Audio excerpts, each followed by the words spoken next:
말씀 보겠습니다. 전도서 6장 9절 말씀입니다. 같이 읽겠습니다. 눈으로 보는 것이 마음으로 공상하는 것보다 나으나 이것도 헛되어 바람을 잡는 것이로다. 아멘. 전도서 6장 9절 말씀, 영원한 나라를 꿈꾸고 보는 자들이라는 제목으로 함께 말씀 보도록 하겠습니다. 신자는 영원한 것을 꿈꾸고 소망하고 누리며 살아가는 자입니다. 예수 그리스도 안에서 영원한 나라를 보게 되었기 때문이죠. 오늘 본문을 통해서 이에 대해 함께 살펴보도록 하겠습니다. 오늘 전도자는 눈으로 보는 것이 마음으로 공상하는 것보다 나으나 이것도 헛되어 바람을 잡는 것이라고 말합니다. 이것을 타번역본에서는 눈으로 보는 것이 욕망으로 행하는 것보다 낫다. 그러나 이것 또한 허무하고 뜬구름 잡는 일이다 라고 번역하고 있습니다.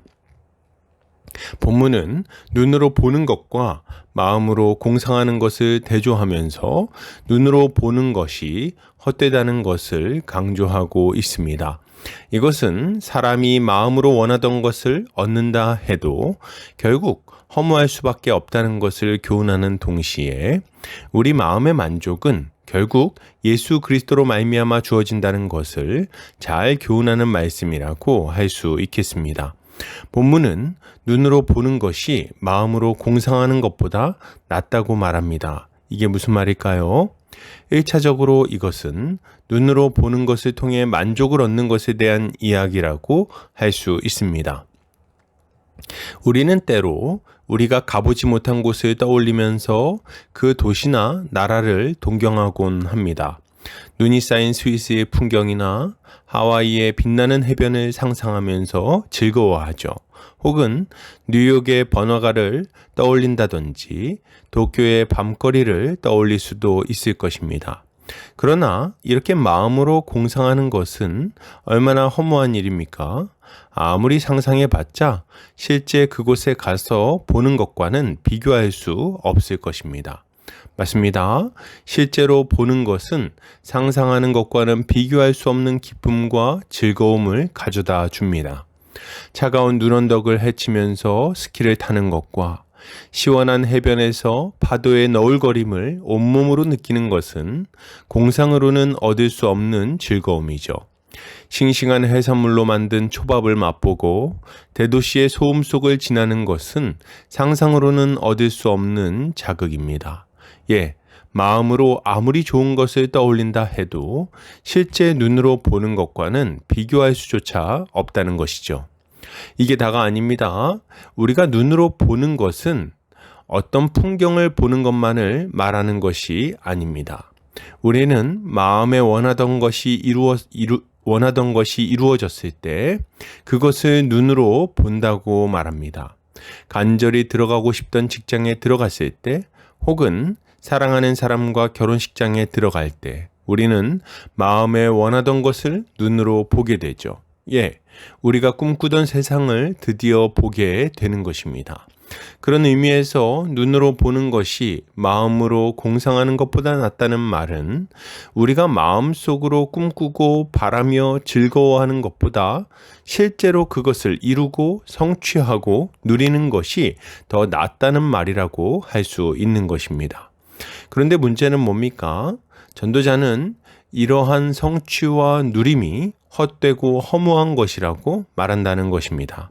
아니, 그토록 보고 싶었던 것을 보고 이루고 싶던 것을 이루었는데 왜 헛되고 허무한 것이라고 말하는 겁니까? 그 이유는 분명합니다. 우리가 공상하던 그것을 보고 누리는 순간 우리는 또 다른 것을 공상하게 되기 때문입니다. 맞아요. 우리를 사로잡은 안목의 정욕은 우리로 하여금 또 다른 것을 욕망하게 만듭니다. 더 신기한 것, 더 귀한 것, 더 비싼 것, 더 화려한 것을 욕망하게 만드는 거죠. 우리는 탐심에 사로잡혀서 우리에게 없는 것들을 욕망하고 공상하게 될 것입니다. 그리고 다함이 없는 안목의 정욕은 어느 순간 지나치게 역사해서 우리에게 속하지 않은 이웃의 것까지 욕망하게 만들 거예요. 그리고 우리의 인생을 불태우게 되겠죠. 안목의 정욕에 사로잡혀 살아가는 자는 만족하기는커녕 더 큰 불만족과 괴로움에 빠지게 되는 것입니다. 그러니 눈으로 보는 것도 헛되고 허무하며 해롭기까지 한 것이죠. 이처럼 안목의 정욕에 사로잡혀서 잘못된 것을 욕망하다가 괴로움을 당한 사람 중에는 다윗이 있습니다. 그는 이웃의 아내를 보고 탐심에 사로잡혔습니다. 그는 그녀를 보기를 원했습니다. 그녀를 취해서 만족을 얻으려고 했습니다. 그 결과는 무엇이었습니까? 하나님과 사람 앞에 많은 죄를 짓게 되어서 괴롭고 수치스러운 말년을 보내게 되는 거였죠. 이것이 얼마나 허무한 일입니까?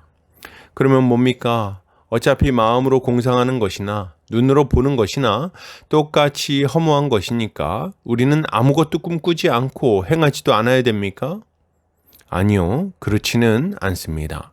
하나님은 이처럼 헛된 것을 꿈꾸고 헛된 것을 욕망하며 살아가는 우리를 건져내시려고 귀하신 독생자 예수 그리스도를 이 땅에 보내주셨습니다.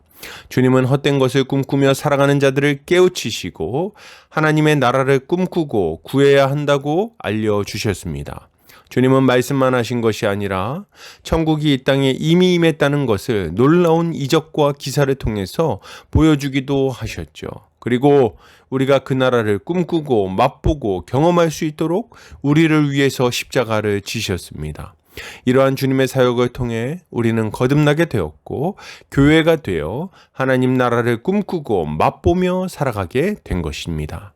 그러므로 여러분, 이것을 생각할 때 신자가 가져야 될 마땅한 모습은 무엇일까요? 가장 먼저 우리는 예수를 믿어야 되겠습니다. 우리는 아담 안에서 태어난 자들입니다. 우리의 마음은 그 근원 뿌리부터 완전히 썩어 있었습니다. 우리의 마음은 만물보다 심히 부패해 있기에 선한 것을 상상하고 꿈꿀 수가 없는 거예요. 그러니 육신의 정욕과 안목의 정욕에 사로잡혀서 살아가는 것은 얼마나 당연한 일이겠습니까?